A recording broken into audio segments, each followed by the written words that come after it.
So friends, Robert के rich dad बताते हैं कि सदियों से हम एक अनोखे सर्कल में फंसे पड़े हैं और वो इस सर्कल को रैट रेस कहकर बुलाते हैं, क्योंकि आजकल दुनिया के ज्यादातर लोगों का मकसद सिर्फ अच्छे कॉलेज में पढ़ाई करना, अच्छी नौकरी करके शादी करना और फिर जिंदगी भर अपने घर कार के लोन भरते रहना ही रह गई। होता क्या है कि इस तरह की लाइफ में आप मेहनत तो सबसे ज्यादा करते हो पर उसका फायदा होता है किसी और को, और एक बार जो इस रैट रेस में फंस जाते हैं फिर वो अपने लोन और जिम्मेदारियों के तले इतना दबकर रह जाते हैं कि इन सब से कभी बाहर ही नहीं आ पाते, और इसी तरह पीढ़ी दर पीढ़ी इस रैट रेस का हिस्सा बनती चली जाती है। अकॉर्डिंग टू रिच डैड, सबसे पहले हमें इस डर को खत्म करना चाहिए और इस रैट रेस से बाहर निकलना चाहिए और कुछ ऐसा करना चाहिए जिससे पैसों के लिए आप नहीं बल्कि पैसा आपके लिए काम करे, जिससे आप पैसों के लिए नहीं बल्कि पैसा आपके लिए काम करे। ये था रॉबर्ट कियोसाकी की रियल लाइफ का एक फर्स्ट लेसन।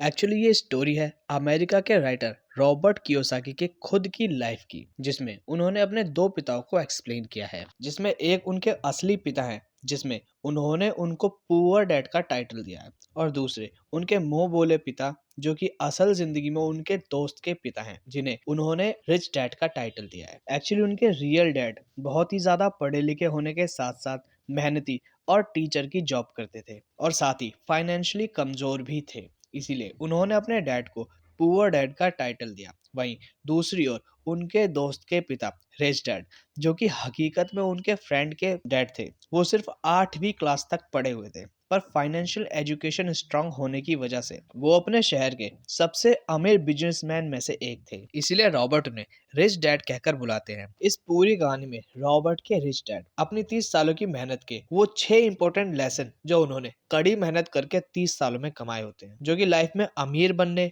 और हमेशा अमीर बने रहने के लिए बेहद ज्यादा जरूरी है, फिर चाहे वो कितना भी कम क्यों ना पढ़ा लिखा हो। अगर वो रॉबर्ट के इन 6 रूल्स को फॉलो करता है तो उसे उसकी लाइफ में कामयाब होने से खुद वो भी नहीं रोक सकता। सो लेसन नंबर फर्स्ट के बाद बारी आती है लेसन नंबर सेकंड की। Keeping money is more important then making it. Friends, दुनिया में आपको बहुत से ऐसे लॉटरी विनर्स देखने को मिल जाएंगे जो कि एक टाइम पे बहुत ज्यादा अमीर हुआ करते थे, पर फाइनेंशियली एजुकेशन की कमी होने के कारण वो दोबारा से अपनी उसी हालत में पहुंच जाते हैं जहां से उन्होंने शुरुआत की थी। इस सब का रीजन बस इतना सा ही है कि उसके अंदर उस पैसे को ग्रो और मेंटेन करने की काबिलियत नहीं होती है। इसीलिए रिच डैड लेसन नंबर 2 के अकॉर्डिंग ये बताना चाहते हैं कि पैसा कमाना तो फिर भी आसान है पर उसे सहेज कर रखना, साथ ही टाइम टू टाइम उस वेल्थ को ग्रो करते रहना काफी ज्यादा मुश्किल है। आपने अपनी खुद की लाइफ में भी ऐसे काफी सारे एग्जाम्पल्स देखे होंगे जिनमें कभी कभार कुछ लोगों के पास अचानक से ज्यादा पैसा आ जाता है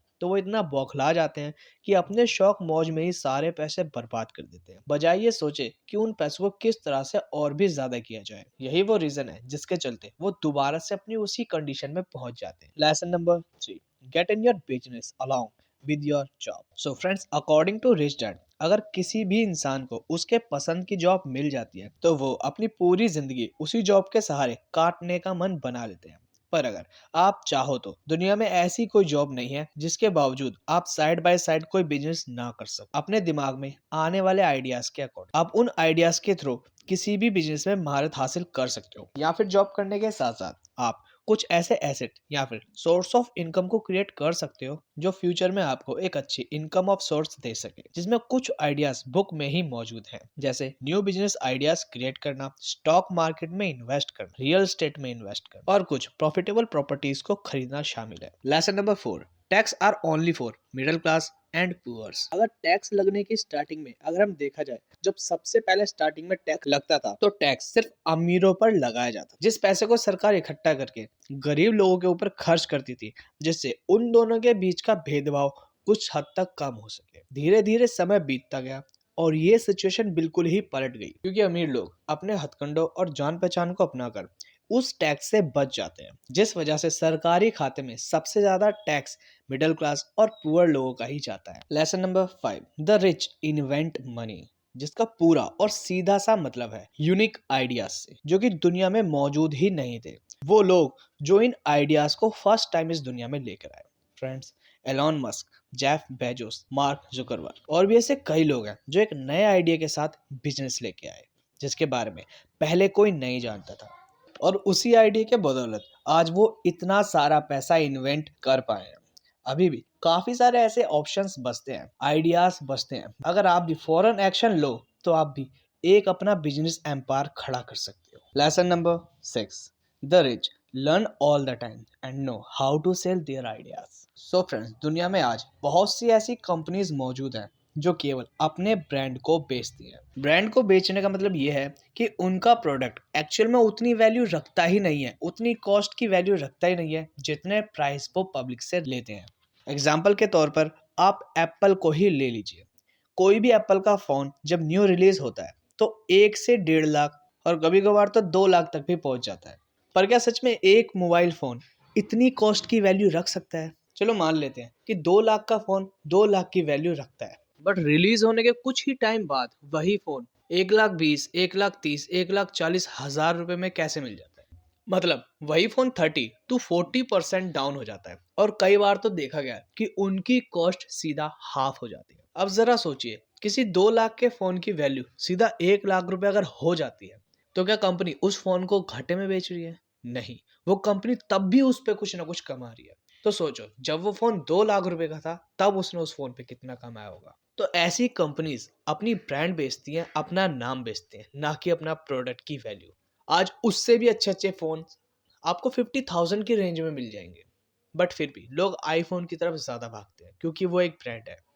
आज डोमिनोज से भी अच्छा पिज़्ज़ा मार्केट में अवेलेबल है और मैकडोनल्ड से भी मस्त बर्गर नॉर्मली मार्केट में भी मिल जाता है। बट फिर भी इन दोनों के प्राइस में काफ़ी ज़्यादा डिफरेंस देखा जाता है क्योंकि वो लोग अपनी ब्रांड बेचते हैं और उन लोगों की कोई ब्रांड नहीं है। क्यों?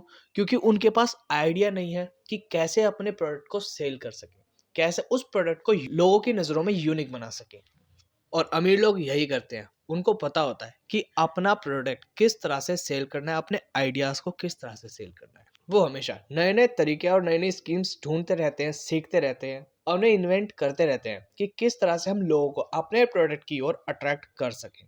सो फ्रेंड्स, ये थे कुछ 6 वैल्यूएबल लेसन्स रॉबर्ट कियोसाकी की पर्सनल लाइफ के, जिन्हें अगर आप अपनी खुद की लाइफ में भी अप्लाई करते हो तो डेफिनेटली आपको कामयाब होने से कोई नहीं रोक सकता। सो फ्रेंड्स, अगर आपको ये वीडियो थोड़ा सा भी पसंद आया तो इस वीडियो को लाइक करे बिना मत जाना, और अगर ये कंटेंट वैल्यूएबल लगा हो तो इस चैनल को सब्सक्राइब भी ज़रूर कर लेना ऐसे ही वैल्यूएबल कंटेंट के लिए।